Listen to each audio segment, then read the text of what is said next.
কে দাদা, কেমন আছিস? ভালো আছিস? না রে ভাই, ভালো তো একটা নাই রে। সংসারে একটু ঝামেলা চলছে। কি সব বলছিস? সংসারে আবার কিসের ঝামেলা চলছে? সব ঠিকঠাক আছে তো?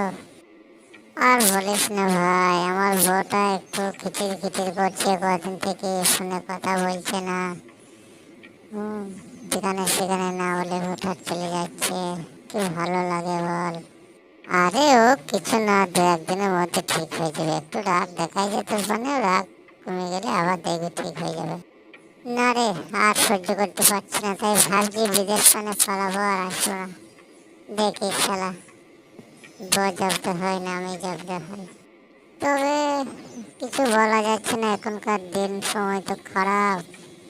মেয়ের একটু অন্য টাইপের হয়ে গেছে, যাকে একটু ভালো লাগে তার দিকে ঢুলে পড়ছে। আর এখন তো নাঙের ভাতে বেগুন পোড়া সব বেশি ভালো লাগছে না, তাই নাঙের হাতে বেগুন পোড়া বেশিরভাগ মেয়েরাই খেয়েছে। খাক, কত খাবে? নাঙের হাতে বেগুন পোড়া ভালো না ভাতের ভাত ভালো দেখুক? তাইলে ভাই তো বস, আমি যাই, না তোর বউ এবার খিটখিট করবে রে, একই অবস্থা।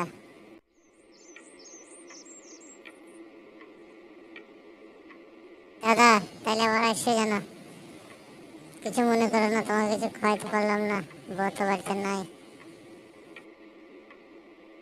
না না, তুই আমার ছোট ভাই, আমি তোর কথা কি মনে করবো? তোর বাড়িতে তো খেতে দিলেই বাকি, না দিলেই বাকি।